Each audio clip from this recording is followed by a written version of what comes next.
అంటే ఈ రోజున జగన్మోహన్ రెడ్డి గారు ఒక సవాల్ అయితే విసిరారు ఇప్పుడు ప్రస్తుతం ఉన్న ముఖ్యమంత్రి చంద్రబాబు నాయుడు గారికి. సూపర్ 6 అమలు చేయలేదు కాబట్టి ఖచ్చితంగా మీ మీద 420 కేసు పెట్టాలి, రాష్ట్ర వ్యాప్తంగా కూడా మా సైన్యం అంతా కూడా మీ మీద 420 కేసులు పెట్టడానికైతే సన్నద్ధమయ్యారు అన్నట్టుగా కూడా ఆయన అయితే ఒక సవాల్ విసిరారు కదా. నిజంగా సూపర్ 6 అమలు కాలేదా? అమలు అంటే బడ్జెట్ ప్రవేశపెట్టకుండానే పథకాలన్నీ అమలు అవుతాయన్న ఆలోచన లేకుండా, అంటే నవరత్నాలు కూడా బడ్జెట్కి సంబంధం లేకుండానే అమలు చేశారనేది నా ప్రశ్న. దీనికి మీరేం చెప్తారు? ఏంటి సైకో మాజీ ముఖ్యమంత్రి మాట్లాడే ఆయనకి ప్రస్తుతము ఆయన అధికారం కోల్పోయిన తర్వాత చిన్న మెదడు పాడైపోయి ఉంది. అందుకని ఆయన 2 నెలలకి లండన్ వెళ్ళి ట్రీట్మెంట్ చేయించుకుంటున్నాడు. ముఖ్యంగా ముందు ఆ ట్రీట్మెంట్ కానివ్వండి. ఎందుకంటే సూపర్ 6లో బాబు గారు చెప్పిన తర్వాత ఏ పథకాలు కావలేదు. నీలాగా నవరత్నాలు అని చెప్పేసి ఒక రత్నం గంజాయిని పెట్టావు, ఒక హత్యాచారం అని పెట్టావు, మైనార్టీల మీద దాడి అంటే రకరకాలుగా నీ పాలనలో ఎంతమంది మహిళలు బలైపోయి ఉన్నారో ఈరోజు నువ్వు గమనించుకో. 420 కేసు బాబు గారి మీద కాదు, జగన్మోహన్ రెడ్డి నీ మీద 420 కేసు ఉంది కాబట్టి నువ్వు రేపు మాపు ఈడీ కేసులతో జైలుకు ఏ జైలు నీకు సపరేట్గా ఒక రూమ్ కట్టిస్తున్నాము. ఎందుకంటే 11 సంవత్సరాల నుంచి నువ్వు బెయిల్ మీద తిరుగుతున్నావు కాబట్టి నువ్వు 420 గాడివి, నువ్వు జనాల్ని ముంచిన వాడివి, నువ్వు ప్రజల్ని ముంచిన వాడివి, నువ్వు ప్రజలకి నవరత్నాలు రత్నాలు అని చెప్పేసి ముంచేసి ఇలా ప్రజలకి ఆనాడు 5 సంవత్సరాలు నీ ప్రభుత్వంలో ఉన్న తర్వాత ఎంతమంది బలైపోయారో. అందుకని నీకు 151 సీటు దగ్గర నుంచి 11 సీట్లని ఖాయం చేశారంటే ఇంకా అర్థం చేసుకో జగన్మోహన్ రెడ్డి. నువ్వు బాబు గారి మీద నీ రాష్ట్రం అంతా కూడా వచ్చి బాబు గారి మీద కేసు కాదు, బాబు గారి ఎంట్రీకి కూడా మీరు పీక్కుంటానికి కూడా లేదు. నువ్వు ఏమి మచ్చలేని మనిషికి తీసుకెళ్ళి 52 రోజులు నువ్వు జైల్లో పెట్టావో ఇదే 5 కోట్ల మంది ప్రజలు ఆయనకి ఏ రకంగా తీసుకెళ్ళి మచ్చ లేకుండా బయటకు వచ్చి ఇవాళ పెద్ద పీఠంలో సీఎం సీట్లో కూర్చోబెట్టామో గమనించుకో జగన్మోహన్ రెడ్డి. ముందు పాపం ఎందుకంటే నీకు 2 ఆడపిల్లలు ఉన్నారు, మంచి ట్రీట్మెంట్ చేసుకోకపోతే ఆ బిడ్డలకు కూడా నువ్వు పెళ్లి చేయలేకపోతావు.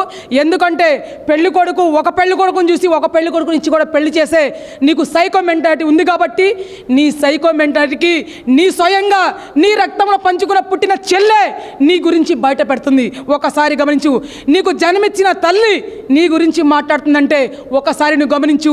నువ్వు ఎట్లాంటి సైకో అనేది తల్లికి రోడ్డు మీద ఈడిసిన కొడుకు ఎవరు ఉన్నాడంటే నీకన్నా ఇంకా ఎవరన్నా సైకో ఉన్నాడంటే జగన్మోహన్ రెడ్డి.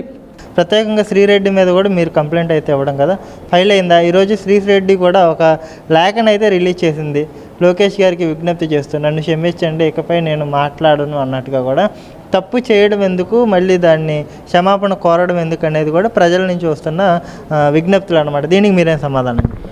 అమ్మ శ్రీరెడ్డి, నువ్వు పేటెం కుక్కల గురించి పేటెం కుక్కలు నీకు 10 రూపాయలు 5 రూపాయలు ఇస్తానంటే ఏ రకంగా మాట్లాడావు తల్లి? నువ్వు ఒకసారి గమనించు. నువ్వు వీడియోలు సరిగ్గా నువ్వు కూర్చొని నువ్వు మాట్లాడిన వీడియోలన్నీ కూడా నీ ఎదురు పెట్టుకో.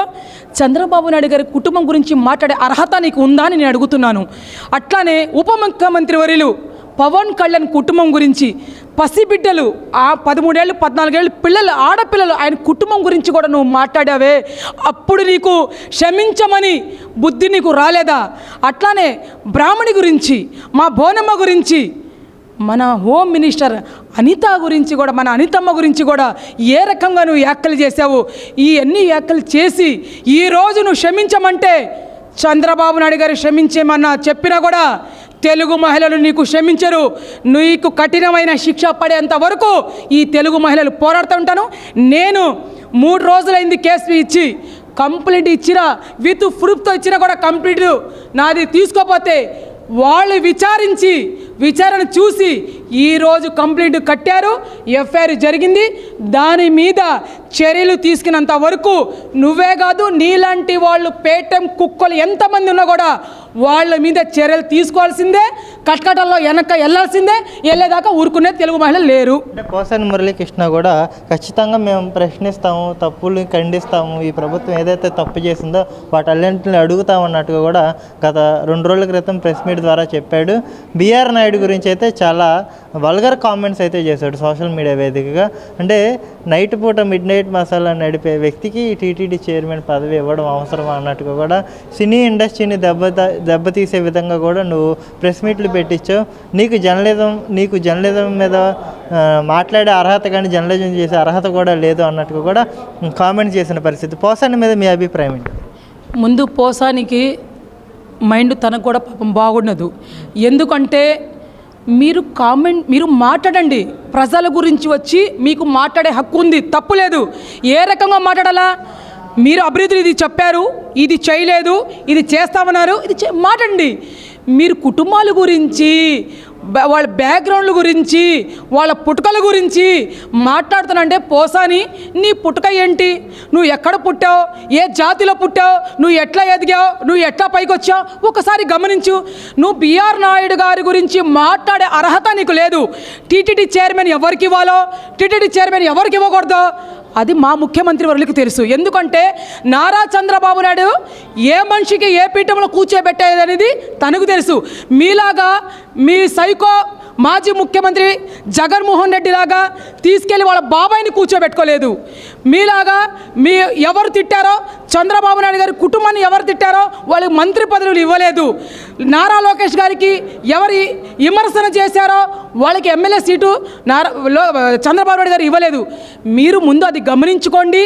పోసాని గారు మీరేంటంటే మీరు మాట్లాడేటప్పుడు ప్రజల గురించి మీరు చెప్పారు, మీరు చేయలేదు అన్నట్టుగా మీరు ఎదురొచ్చి సవాళ్ళకు మాట్లాడితే బాగుండదు. కానీ మీకు మీ మెంటల్ హాస్పిటల్లో ఎర్రగడ్డ హాస్పిటల్లో మీకు జాయిన్ చేస్తున్నారు.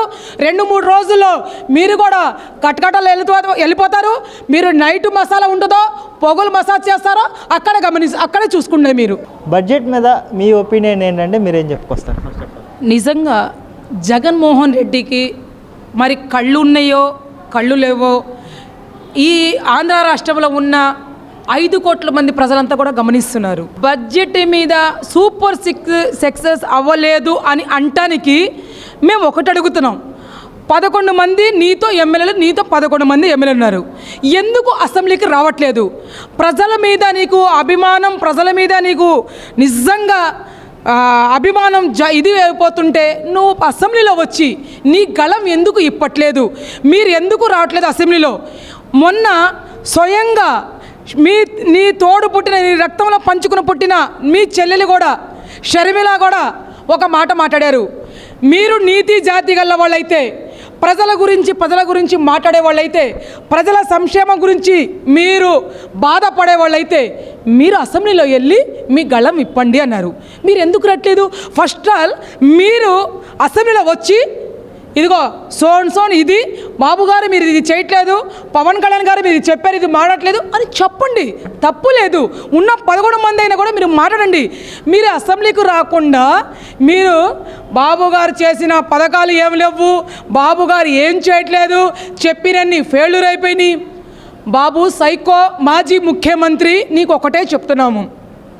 ఇవాళ మైనారిటీలకి 4,643 కోట్లు ఇలా బడ్జెట్ పెట్టిన ఏకైక నాయకుడు నారా చంద్రబాబు నాయుడిని గర్వంగా ఫీల్ అవుతున్నాము. ఇవాళ ఒక మైనారిటీ బిడ్డగా నేను గర్వపడుతున్నాను.